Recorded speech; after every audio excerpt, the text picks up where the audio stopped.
நளன் எல்லாத்தையும் இழந்தான். உன் மனைவி தமயந்திய பதயமா வெயினான். கையில் இருந்த பகடையை கீழே வச்சான், எழுந்திருந்துச்சு. இப்போ பிருகதஸ்வ முனிவர் தர்மபுத்திரனுக்கு கதை சொல்லின்னு இருக்கார். தர்மபுத்திரா, நலன்கதை கேட்கறையான்னு மனைவியை பந்தயமா வைனோன்னு எழுந்திருந்துட்டான். தர்மபுத்திரா அழுதர், நீங்க சொல்றது எனக்கு தெரியறது. நான் மனைவி திரௌபதியை பந்தயமாக சொன்னேன், இழந்தேன், கஷ்டப்பட்டேன். ஆனால் நீங்கள் ஒன்று தெரிஞ்சுக்கணும், அந்த நலனை ஆடலை, மனைவியை நான் ஆடினேன். ஏன்னு தெரிஞ்சுக்கோங்க. நலனை பிடிச்சது சனி, என்ன பிடிச்சது சகுனின்னா. இவன் சனியை விட மோசம். போகிறான் யார்? நலன். தமயந்தியும் கூட போகிறா. இப்போ தமயந்தி சொல்கிறா, எங்கள் அப்பாட்ட படை பலம் இருக்குது, நம்ம பிறந்தாத்துக்கு போயிட்டு அங்கேருந்து படையெடுத்துன்னு வந்து இவன்கிட்ட சண்டையை போட்டு மீட்போம்னா. திரும்பி பார்த்தா நலன் ஆத்துக்காரிய பெண்ணே, கஷ்டப்படுற போது ஒருத்தன் மாமனாராத்துக்கு போகப்படாது. தெரிஞ்சுக்கோங்க. ஆம்பளை எல்லாம் சிட்டி யூனியன் பேங்கில் லோன் போடலாம், மாமனாராத்துக்கு போகப்படாது. தெரியுதா? மாமனாரோ மாமியாரோ மச்சின்னோ சொல்லி காட்ட மாட்டா. யாரு சொல்லி காட்டுவான்? சொல்லி காட்டேன்னு ஒத்தி அனுப்பிச்சிருக்கானே. புரியுது? இவன் மாமனாட்ட 10 லட்சம் வாங்கி பிஸ்னஸ் பண்ணுறான்னு வச்சுக்கோ, 10 வருஷம் கழிச்சு இவனுக்கு ரோட்ரே கிளப்பில் பட்டம் தருவான், பிஸ்னஸ் மேக்னட் அப்படின்னு சொல்லி தருவார்ல. அப்போ அவன் ஆதிகாரி சொல்லுவான், என்னத்த பிஸ்னஸ் மேக்னட்டு, 10 வருஷம் முன்னால் இங்கே கபாலி கோயில் வாசலில் ரோட்டில் பிச்சை எடுத்துருந்தார். எங்கள் அப்பந்தான் 10 லட்சம் கொடுத்தா. பார்த்தியா? உங்களுக்கு தெரிஞ்சதா? தெரிஞ்சுக்கோங்க தயவு பண்ணி. அதனால தான் கஷ்டம் வரும்போது மாமனாரத்துக்கு போகக்கூடாது. தமயந்திகிட்ட சொல்கிறான் நளன். ஆமாம், போறா. 2 பேரும் பாழ் மண்டபத்துக்கு போனா. அந்த பாழ் மண்டபத்தில் இருக்கா, தக தக தகன்னு 2 தங்க கிளி வந்து உட்காண்டு. இன்னும் சாப்பாட்டுக்கே வழி பார்க்கல. அந்த கிளியை பிடிச்சி குடுங்குறா. தங்க கிளி. ஆறு தமயந்தி எப்படி கேட்டாலாம்?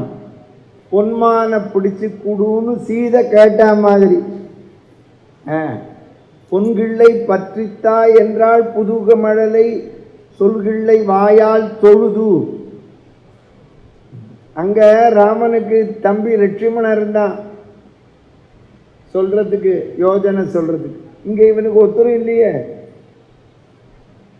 அங்க சீதை கேட்டா லட்சுமணன் என்ன சொன்னா, அண்ணா அந்த மானன் என்ன பாரு, நான் நீ விஸ்வாமித்திர மகரிஷி யாகத்தை காப்பாற்ற போன போது 3 பேர் வந்தாளே, தாடக சுபாகு மாறி சென்னு. நீ 2 பேரை கொன்னுட்ட, ஒருத்தனை சமுத்திரத்தில் தள்ளின, உங்கள்கிட்டேருந்து தப்பிச்சுன்னு போனாம்பாரு, அந்த மாறி சென்தான் வந்திருக்கு. இது கவரிமான் இல்லை, கவரிங் மான். பாருங்க, இதான் யாகசாலை சார். இந்த பெரியவா இருக்கிற இடம் தான் யாகசாலை. ராமன் அங்கே நின்று பானம் போடுறான், லட்சுமணன் இங்கே நிற்கிறான். அங்கே முன்னால் நின்று பானம் போட்ட ராமனுக்கு இவன் மாறி சென்னு கண்டுபிடிக்க தெரியல சார். 2 பேரும் ஒரே யூனிவர்சிட்டியில் தான் படித்தா, 2 பேரும் ஒரே அரண்மனையில் தான் வாழ்ந்தா. சொல்லு, வாழ்ந்தான்ல. அது என்ன, ராமனுக்கும் லட்சுமணனுக்கும் 1.25 நாள் தான் வித்தியாசம். தெரியுமா? 10 வயசு வித்தியாசம் இல்லை. அது என்ன, லட்சுமணனுக்கு தான் மூளை வேலை செஞ்சது, ராமனுக்கு மூளை இல்லையா? சொல்லு. ராமனுக்கு ஏன் மூளை வேலை செய்யலை? லட்சுமணனுக்கு மட்டும் ஏன் செஞ்சது? லட்சுமணன் தனியாக வந்திருக்கான்.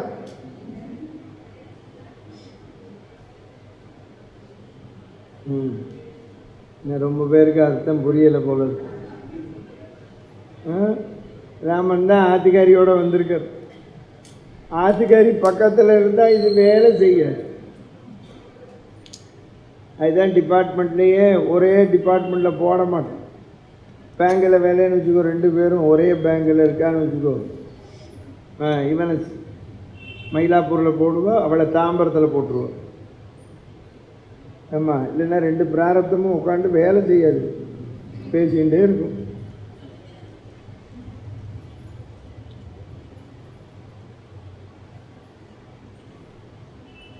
இப்போ பாருங்க, அவ கேட்குறா தமயந்தி,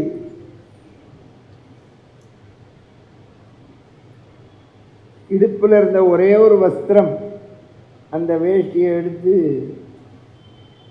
அதை போட்டு பிடிச்சுள்ளான்னு போனா பாருங்க, போட்டான் பாருங்க, அந்த கிளி 2ம் பறந்துருச்சு, பேசிட்டு, நாங்கள் வேற யாரும் இல்லை, நாங்கள் உன் கையில் இருந்த பகடக்காய் எல்லாத்தையும் இழக்க வச்சோம், இந்த வஸ்திரம் ஒன்று தான் பாக்கின்னு பறந்து. சூரிய பகவான் என்ன பண்ணார், யார் வந்து எதை கேட்டாலும் கொடுத்த வள்ளல், இப்படி இடுப்பில் வஸ்திரம் இல்லாமல் இருக்கானேன்னு மறைஞ்சார்னர் புகழேந்தி புலவர். ஏதோ பழத்தை சாப்பிட்டா ராத்திரி ஒன்றா படுத்துண்டா, தமயந்திக்கு கவலை இல்லை, ஆத்துக்கார மேலே கையை போட்டுன்னு தூங்குறா, இவனுக்கு என்ன கவலை. அப்போ சனி கத்தியாக வந்து விழறான். இந்த கத்தியை எடுத்தான், தன் இடுப்பளவு புடவையை கட் பண்ணான், நிற்கிறான் பக்கத்தில். தமயந்தி சொல்கிறா, சூதாடாதீர்கள் என்று சொன்னேனே கேட்கவில்லையே என்று சொல்வது போல் இருக்கு. வெளியில் போய் நிற்பான், என்னை விட்டுட்டு போறேளேன்னு சொல்கிற மாதிரி இருக்கான். திரும்பி வருவனா, பையனும் பொண்ணும் அப்பா சூதாடாதேன்னு சொன்னா கேட்கலையேன்னா, திரும்பி வாசலில் போய் நிற்பா, அப்பா எங்களை விட்டுட்டு போறேன்னு. எல்லாரும் அழறா, போயிட்டு வருவனாம். அது எப்படி இருக்குன்னார் புகழேந்தி புலவர். பெண்கள் பாத்திரத்தில் தயிரை வைத்து அதில் மத்த வைத்து கடையும் பொழுது அந்த ஸ்திரீயோட கை எப்படி இப்படியும் அப்படியும் போயிட்டு வருமோ அப்படி வந்தாங்க. போய் ஒரு கால் மீளும் புகுந்து ஒரு கால் மீண்டேகும் ஆயர் கொணந்தாடு பாலின் தோயல் கடை வார்த்தம் காய் போல ஆயிற்று காலன் வடிவாய வேளாண் மனம். தயிர் செஞ்சல பொருள், இதான் மனைவிக்கு ஒப்பிட்டான். அந்த பாழ் மண்டபம் தான் பாத்திரம். இவன் மனது கை போயிட்டு வருது. பார்த்தா அவன் போயிட்டான். பொழுது விடிஞ்சு சூரியன் வந்தார், ஆத்துக்காரரை காணுமேன்னு அழுதா அவள். அந்த பக்கமாக ஒரு மலைப்பாம்பு வந்தது. அந்த மலைப்பாம்பு வந்து அவளை காலை பிடிச்சி உள்ளே இழுத்தது. அவள் கதறா, என்னை காப்பாத்தின்னு. அது வழியாக ஒரு வேடன் போனான். அந்த தமயந்திய பாம்பு வாயிலேருந்து பிடிச்சி தூக்கி போட்டான். உடனே தமயந்தி கும்பிட்டான், நன்றின்னு சொல்கிறத தவிர தெரிலன்னு. நன்றியெல்லாம் வேண்டாம், என்னோட வாங்க. திரும்பி பார்த்தா பாருங்க, துரத்தின்னு வந்த போது ஜலமாக விழுந்தானா. புகழேந்தி புலவர் சொல்கிறார், நீராய் விழுந்தான் நிலத்து, சாம்பலா போல ஜலமாக போயிட்டான். அது வழியாக ஒரு பிராமணன் வந்தான். நீங்கள் எங்கே போகிறீங்கன்னா, சேதி நாட்டுக்கு. சேதி நாடு எங்கள் பெரியம்மா ஊருக்கு கொண்டு போய் விடுங்கோன்னா. அவன் கொண்டு விட்டா. அவள் அங்கேருந்து விதர்ப்ப தேசத்துக்கு அனுப்புகிறா. விதர்ப்ப தேசமே காத்துருக்கு. நான் அன்றைக்கே சொன்னேன், நம்ம பொண்ணை கல்யாணம் பண்ணி கொடுக்குறோம்னா பொண்ணுட்டேந்து அப்பாவுக்கு ஃபோன் வரப்படாது, மாப்பிள்ளைட்டேந்தும் மாமனாருக்கு ஃபோன் வரப்படாது. பொண்ணுட்டேந்து அப்பாவுக்கு வந்ததுன்னு வச்சுக்கோங்க. பொண்ணுட்டேந்து நமக்கு ஃபோன் வந்தால் மாப்பிள்ளை படுத்துறான்னு அர்த்தம். அப்பாவுக்கு வரப்படாது, அம்மாவுக்கு வரலாம். அவள் சூரியோதயத்திலேருந்து வம்பளப்பாளுக, அம்மாவும் பொண்ணும். அவளுக்கு வரலாம், அப்பாவுக்கு வரப்படாது. ஆமாம், அப்பாவுக்கு வந்தால் என்ன அர்த்தம்? பொண்ணு நமக்கு ஃபோன் பண்ணால் குக்காத்தில் படுத்துறான்னு அர்த்தம். மாப்பிள்ளை ஃபோன் பண்ணால் நம்மாத்து பொண்ணு படுத்துறான்னு அர்த்தம். புரிஞ்சதா உனக்கு? ஆமாம், எனக்கு நல்ல வேளை 2 பேரும் ஃபோன் பண்ணல. எழுத்த வீட்டில் தான் இருக்கா. எனக்கு ஃபோனே பண்ண மாட்டா என் பொண்ணு, மாப்பிள்ளையும் பண்ண மாட்டேன். இன்றைக்கா இருந்தால் பார்த்துக்குவோம். இன்றைக்கி தான் பார்த்தேன் 50 நாள் கழிச்சு. பொண்ணு மாப்பிள்ளையவே நான் ஊருக்கு ஊராக போயின்னு இருக்கேன்னு. அம்மா கவலையே இல்லாமல் இருக்கு. நான் ஏன் கவலை பண்ணும்? பொண்ணு தான் காரு வாங்கியிருக்கா, அந்த காரில் தான் வரேன். எனக்கு ஒரே பொண்ணு தெரியுமா? அந்த காரில் வரேன், ஆனால் பெட்ரோல் போட்டுருவேன், டிரைவருக்கு பணம் கொடுத்துருவேன், தெரியுமா? ஆமாம், பிள்ளையாக இருந்தாலும் பொண்ணாக இருந்தாலும் நம்ம கொடுத்துடணும். கதை கேட்குறவா தெரிஞ்சுக்கோ. இப்போ நான் கொடுக்கலேன்னு வச்சுக்கோ, என் பொண்ணு செலவழிச்சான்னு வச்சுக்கோ, இன்னொரு தடவை கார் கேட்டேன்னா என்ன சொல்லுவா? மாப்பிள்ளை எடுத்துன்னு போயிருக்காருப்பா. தெரியுது? Be careful. ஆமாம், இந்த இப்போ வரேன்னு என் ஆத்துக்காரிக்கு ஆட்டோ ஒத்துக்கலை, பொண்ணுகிட்ட காரை கேட்டு எடுத்துன்னு வரேன். கார் டிரைவருக்கு 1 மணி நேரத்துக்கு 100 ரூபா, தெரியுமா? ஆமாம், தெரிஞ்சுக்கோ. பெட்ரோல் போட்டுட்டேன் நேற்றுக்கே 30 லிட்டர், தெரியுமா? நாளான்னைக்கும் போட்டுருவேன் திருப்பி. எப்போவுமே ஒன்று வச்சுக்கோங்க, எங்கள் அம்மா சொல்லி கொடுத்துருக்கா, தாயும் பிள்ளையும் ஒன்றுனாலும் வாயும் வயிறும் வேற. பி கேர்ஃபுல் கல்யாணராமான்னு. உங்களுக்கும் அதுதான் சொல்கிறேன். நம்ம பொண்ணு தானே, நம்ம மாப்பிள்ளை தானே, நம்ம பையன் தானே, நாட்டு பொண்ணு தானேன்னு உபயோகப்படுத்தாதே. பேடு ஒன்று. அப்போது எங்கள்கிட்ட பணம் இல்லைன்னா என்ன பண்ணுறதுன்னார் ஒருத்தர். எதுக்கு காரில் போகணும்? டவுன் பஸ்ஸில் போ. ஆமாம், எதுக்கு ஆட்டோவும் காரும்? எனக்கு கமிட்டியில் தர, நீங்கள்லாம் வச்சு தர, செலவழிக்கிறேன், காரில் வரேன். ஒருத்தர் கொடுக்கலன்னு வச்சுக்கோ, மயிலாப்பூர் பஸ்ஸை பிடிச்சி தான் வருவேன். ஆமாம், ப்ராக்டிக்கலாக தெரிஞ்சுக்கோ. தியரி உதவாது. தமயந்திய அவள் பிறந்தாத்துக்கு அனுப்பிச்சா, அவள் அம்மா ரோட்டில் நின்று அழறா. பொண்ணு கஷ்டப்படுறான்னா நமக்கு சோறு இறங்குமா? சொல்லு. நம்ம மாத்துக்கு வந்த நாட்டு பொண்ணு சௌக்கியமாக இருக்கணும். அப்படின்னா தான் அவள் ஒத்தராத்து பொண்ணு. புரிஞ்சுதா? தெரிஞ்சுக்கோங்க. பல குடும்பத்தில் ஏன் நாட்டு பொண்ணு இல்லை? அதனால தான் போன 400 வருஷமாக வெள்ளைக்காரன் ஆண்ட போது எல்லா இடத்துலையும் நாட்டு பொண்ணை படுத்தி எடுத்தா. எல்லா ஜாதியிலையும் கூட்டத்தில் இல்லைன்னு உள்ளேங்க. அது பின்ன 6 தான் படுத்திட்டான். இன்னைக்கு அதனால தான் பொண்களே கிடைக்கல. ஆமாம், தெரியுமா? என் பிள்ளை ஆம்பளை சிங்கம்ங்கிற அப்படி சொல்லி வளர்க்காத. அம்பாள் வந்து உட்காந்துருவான். சிங்கம்லாம் சொல்லாத. ஆமாம், இன்னமும் சில பேருக்கு இருக்குது நாட்டு பொண்ணை படுத்துறது. எப்படி இருப்பா நாட்டு பொண்ணு? ஆமாம் சார், இப்போ நான் சொன்னேன் என் பொண்ணு சௌக்கியமாக இருக்கா, நான் நிம்மதியாக இருக்கேன்னு. அவள் படுத்தினா நிம்மதியாக இருக்க முடியுமா? என் பொண்ணை வளர்க்குற போதே சொன்னேன், திருச்சி கல்யாணராமன் பொண்ணுன்னு கர்வப்பட்டுறாதே. நீ அந்தாத்து நாட்டு பொண்ணு. இப்படிதான் சொல்லி வளர்த்தேன், தெரியுமா உங்களுக்கு? கர்வமே படமாட்டேன். தெரிஞ்சுக்கோங்க. ஆமாம், உங்களுக்கும் சொல்கிறேன், பொண்ணும் பிள்ளையும் சகிப்புத்தன்மையை ஊட்டி வள. எனக்கு அர்த்தமே புரியல, எதுக்கு படுத்தணும்? அப்போ மாமியார் படுத்தினா இப்போ நாட்டு பொண்ணு படுத்துறேன். ஆக தமிழ்நாட்டில் யாரோ ஒருத்தர் படுத்துறதுங்கிற முடிவில் இருக்க. ஆமாம், எதுக்கு படுத்தணும்? நான் கேட்குறேன். தமயந்தி வரா, கதறி அழுதா. தமயந்தி அம்மா அப்பா அரண்மனை வாசலில் நின்றுட்டு, குழந்தாள் உன் ஆம்படையான் சூதாடி நானாமே, ஐயோ சகலத்தையும் இழந்தானாமே, நீ அந்த காட்டில் பரிதவிக்க விட்டுட்டு போனானாமே, நீ என்ன செஞ்ச, அம்மானு கூப்பிட்டையா, அப்பான்னு கூப்பிட்டையா, அண்ணான்னு கூப்பிட்டையா, என் செய்தாய், என் நினைந்தாய், என் புலம்பினாய், கதர்றான். அவன் மகாராணி பதில மகாராணியா இருக்கலாம் சார், பொண்ணு கஷ்டப்பட்டா அடிவயிறு கலங்கும். ஆமா, ஒரு பொண்ணை பற்றி வளர்த்து பாரு, கொடுத்து, அப்பதான் தெரியும். ஆமா, தெரிஞ்சுக்கோ. ஆண்டாளை கல்யாணம் பண்ணி கொடுத்தார் பெரியாழ்வார், அழுதர் வெங்கநாதர் பிரத்திட்டார். ஏன் அழறி? நான் தான் வளர்த்தேன், நீ வளர்த்தியான்னு. நீ யாரா வளர்த்த?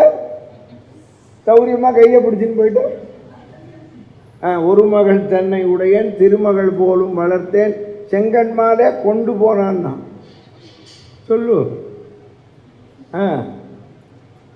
இப்போ என்னாச்சு, நலன் அந்த பக்கமாக போகிறான், தக்கன்னு பெரிய அக்னி பிழம்பு, அதில் ஒரு பாம்பு உள்ளே விழுந்திருக்கு, கார்கோடகன்னு. பெருமாள் ஆதிசேஷன் மேலே படுத்துன்னுக்கிற, ஆதிசேஷனை விட நீளமான பாம்பு இது கார்கோடகன். இப்போ இந்த பாருங்க, இங்கேருந்து இங்கே நீளம் இருக்கோ இல்லையோ, இதை போல் இன்னொரு பங்கு நீளம் கார்கோடகன் மேலே படுத்துன்னு இருக்க. தெரியுமா உங்களுக்கு எந்த ஊர்லன்னு? நாமக்கல். அங்கே போய் பாரு, மலை மேலே. நீங்கள் எல்லாரும் அனுமாரை பார்த்துட்டு வந்துடுவேன். அங்கே ரங்கநாதர் இருக்கார், கார்கோடகன் மேலே படுத்துட்டு.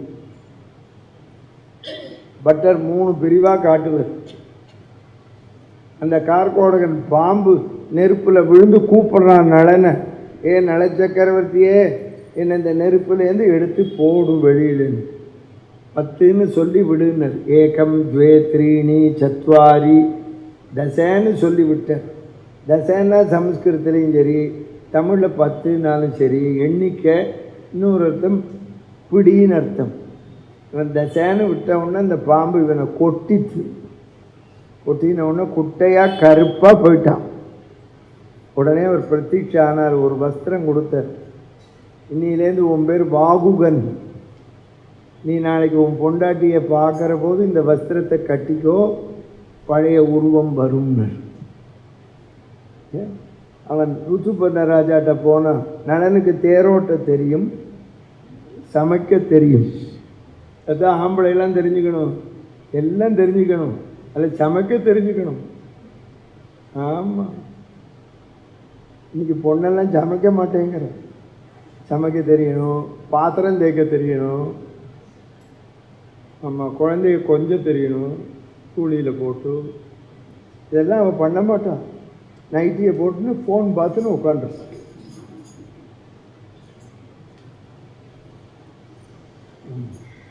நீ ஆம்பளை எல்லாம் தெரிஞ்சுக்கணும், தெரியுமா? நான் நல்லா சமைப்பேன் தெரியுமா? வேலைக்காரி வரல தெரியுமா? என் ஆத்துக்காரிக்கு 55,000 ரூபாய்க்கு பாத்திரம் தேய்க்கிற மிஷின் வாங்கி கொடுத்துருக்கேன், தெரிஞ்சுக்கோ. சும்மா ஏதோ மேடையில் சொல்லிட்டு இருக்கேன்னு நினைக்காத. ஆமாம், சாதாரணமாக 5-6 பாத்திரம் தான் இருக்குன்னா நான் சன்னியாவந்தனம் பண்ணிவிட்டு போய் சிங்கில் போய் தேய்ச்சி வச்சுருவேன். ஆமாம், என் ஆத்துக்காரி திருப்புகழ் படிச்சுருப்பான். காப்பி போடு, என்ன நீங்களே தேய்ச்சிட்டல? எஸ் தேங்க்யூ அப்படிம்பா. தெரியுமா? ஆமாம், ஆம்பளையெல்லாம் தெரிஞ்சுக்கோ, எல்லாம் தெரியணும். ஆமாம், ஏன்னா ரொம்ப பேர் என்கிட்ட தான் ஜோசியம் பார்க்குற, ஆம்பளை கல்யாணம் ஆகலன்னு. ஏன் ஆகல? இதனால்தான். ஆமாம், நான் பாத்திரம் தேய்ப்பேன், சமைப்பேன், லிஸ்ட்டில் நீ சொல்லணும். பையனை பெற்றவா தெரியுமா? இப்போ ஒரு பொண்ணு பேங்கில் வேறு, அந்த பையன் செமன்னு விட்டான், பொட்டி எடுத்துன்னு பிறந்தான் போயிட்டான். ஆமாம், என்ன கேளு, இப்போ சமுதாயம் என்ன நிலவரத்தில் இருக்குன்னு எனக்கு தான் ஃபோன் வருது. ஆமாம், உட்காந்து பாரு என் கூட. ஸோ உபன்யாசம் ஃபிக்ஸ் பண்ண ஃபோன் வருதோ இல்லையோ, ஜோசியத்துக்கு தான் வருது.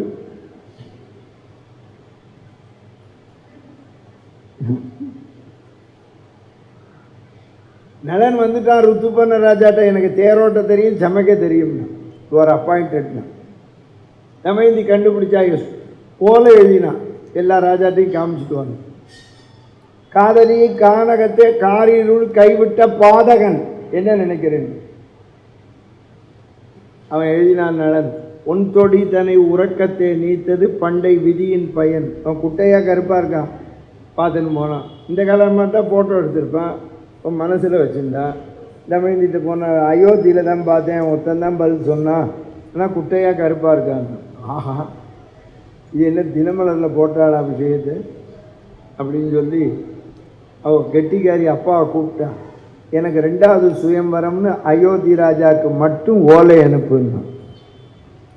ஓலை வந்தது. ருதுபன ராஜா சொன்னான், ஏய் பாபுகனே இங்கே வா, தமயந்திக்கு 2வது சுயம்வரம், இந்த தடவை நான் தான் கல்யாணம் பண்ணிக்க போகிறேன், நீ தேரை ஓட்டுன்னு.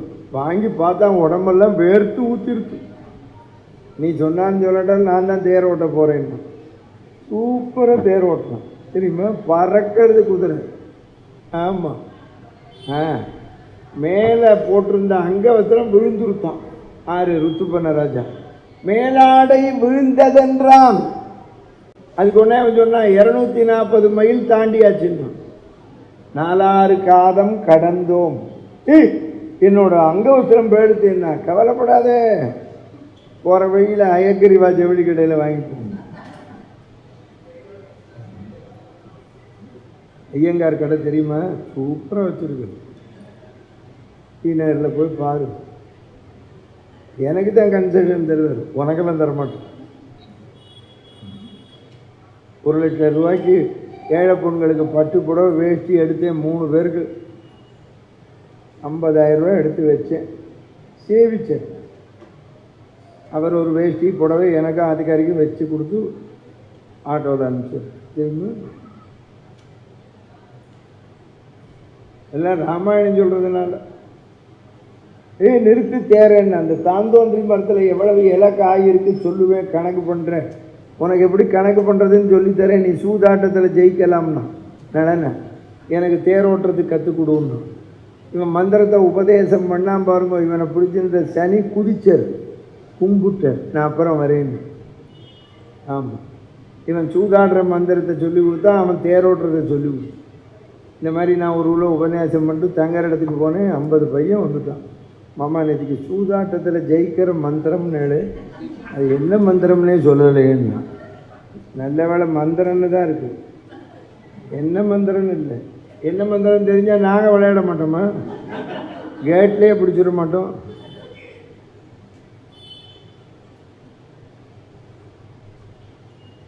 கேட்டில் பிடிக்கிறதுனா தெரியுமா?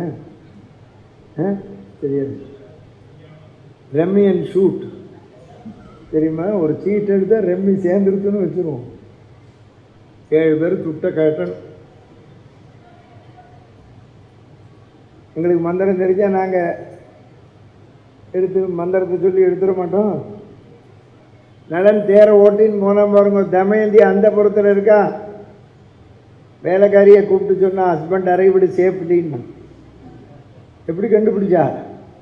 இவன் சூதாட உட்காந்தவன இவனோட 4 குதிரையும் பூட்டி பிறந்தாத்துக்கு அனுப்பிச்சாள்.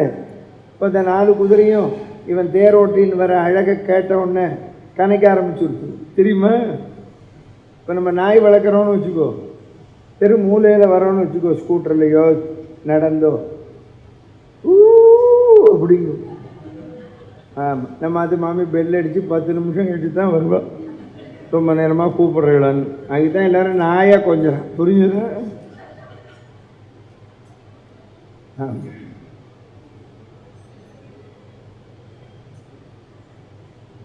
நலன் நேர சமயக்கட்டுக்கு போனால் பிள்ளையும் பொண்ணையும் அனுப்பிச்சா பிள்ளை பொண்ணால் கண்டுபிடிக்க முடியல.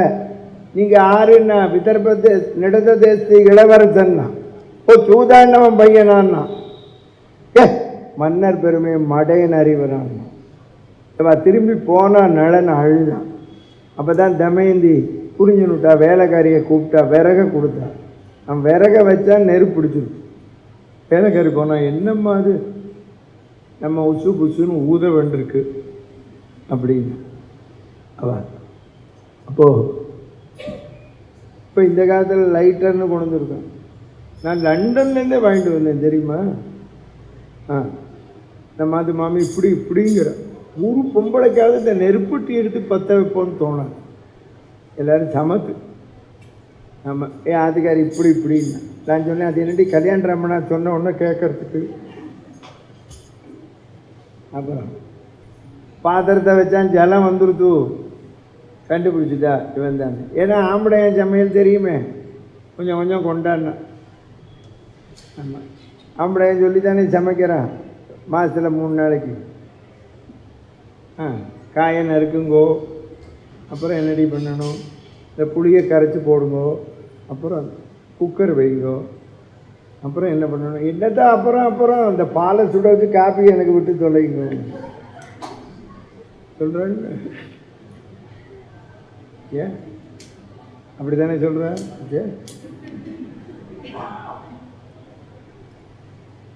தமயந்தி அப்பாவை கூப்பிட்டா இவனை காட்ட சொல்லு. ஒழிக்காமல் காட்ட நான் கார்கோடகன் கொடுத்த வஸ்திரத்தை கட்டினா பழையபடி நடனானா. குத்து பண்ண ராஜா 2 பேரையும் சேர்த்து வச்சார். சரி, இப்போ இதுலேயும் தெரிஞ்சுக்கோங்க, நாம சொல்லலை நமக்கு கஷ்டம். ராமா ராமா ராமா என்று நாமம் சொல்லி பாடணும். நாமம் சொல்ல வாராவிட்டால் நல்லவரோடு சேரணும். கிருஷ்ணா கிருஷ்ணா கிருஷ்ணா என்று பஜனை செய்து பாடணும். பஜனை செய்ய வாராவிட்டால் பக்தரோடு சேரணும். விட்டல் விட்டல் விட்டல் என்று கையை தட்டி பாடணும். கையை தட்ட வாராவிட்டால் கோஷ்டியோடு சேரணும். எண்ணி எண்ணி பார்க்கணும், ஏகாந்தமாயிருக்கணும். ராமா ராமா ராமா என்று எண்ணி எண்ணி பார்க்கணும். ஏகாந்தமாயிருக்கணும். என்றும் அவன் சொரூபத்தில் ஈடுபட்டிருக்கணும். ஜானகிகாந்த ஸ்மரணே. இப்போ புஷ்கரன் வந்தான், சூதாட்டத்தில் ஜெயிச்சான். என்ன கேளு, இனிமே தான் வியாக்கியானம். நலன்ட்ட சனி பிரத்யட்சமானான். என்னவோ பாக்கி நம்ம மதத்தில் சோஷலிசம் செக்யூலரிசம்லாம் சொல்லாத மாதிரி, என்னவோ மற்ற மதத்தில் தான் இருக்கா மாதிரி உலகத்தில் எல்லாரும் பேத்தரம் சனாதன தர்மத்தை ஒழிப்போம். சனி கேட்குறார், நலனை பார்த்து உனக்கு என்ன வேணும்னு கேட்குறாரு. நலன், ஐயோ தப்பு பண்ணுற. சனி கேட்குறார் நலனை பார்த்து உனக்கு என்ன வேணும்னு. நம்மள தான் என்ன பண்ணுவோம், என்னை இனிமேல் படுத்தாதே. அவர் அப்படி கேட்கலையே. ஏ சனி பகவானே, நீங்கள் யாரை பிடிக்கிறீர்களோ, 7ரை சனி, அஷ்டம சனி, அர்த்தாஷ்டம சனி, 5ல் சனி, 7ல் சனி, 9ல் சனி, சனி தசை, என்னெல்லாம் உங்களால் ஒருத்தன் ஜாதகத்தில் தொல்லை வருமோ, தாங்கள் பிடித்த போது அடியனுடைய சரித்திரத்தை கேட்டால் அவளை ஒன்றும் பண்ண மாட்டேன்னு வரங்கூடுங்க. அது நான் கஷ்டப்படாமல் கஷ்டப்படணும்னு சொல்லலை. நீங்கள் அதுதான் சனி பிடிச்சா நலச்சரித்திரங்கள் அனுமார கும்பிடு. கல்லை தூக்கி போட்டார் சமுத்திரத்தில். ஆஞ்சநேயரை போய் பிடிக்கிறேன்னு நலன் தலையில் உட்காந்தார். பாறையை வச்சது வானரம்.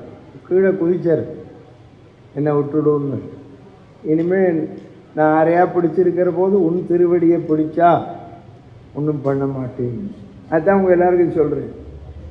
சனி பிடிச்சிருக்குன்னு கவலைப்படாதே, பகவன் நாமா சொல்லு, நலச்சரித்திரங்கள், அனுமார கும்பிடு. எதுக்கு கவலைப்படுறேன்? பிடிச்சிட்டு போட்டுமே. நம்ம மற்றவாளை பிடிச்சிட்டு இருக்கோம், மற்றவா நம்மளை பிடிச்சிட்டு இருக்கா. எந்த குறைஞ்சி போகணும்? நம்ம ஆத்துக்காரியை பிடிச்சிட்டு இருக்கோம், அவன் என்ன ஓடிவிட்டாங்க. இல்லை, அவன் நம்மளை பிடிச்சிருக்கா. சொல்லுங்க, நாளின் செய்யும் வினைதான் என் செய்யும் என்னை நாடி வந்த கோள் இருக்கட்டுமே. சனி பிடிக்கிறது, குரு பிடிக்கிறது, பிடிக்கட்டு சார், என்ன பண்ண போகிறோம் சொல். நான் சிம்மலகன சிம்மராசி, இப்போ அஷ்டமச்சு ஓகே, உபன்யாசம் பண்ணிட்டு தான் இருக்கேன். என்ன குறை சொல். உங்களுக்கு அதான் சொல்கிறேன், குறையே படாத, பயப்படாத. பகவத் நாமாவை சொல்லும் போது இப்போ பிருகதஸ்வ முனிவர் தர்மபுத்திரருக்கு சொன்னார், ஏ தர்மபுத்திரா கேட்டேன், எல்லாரும் ராமாயணம் சொல்லிட்டு போங்க.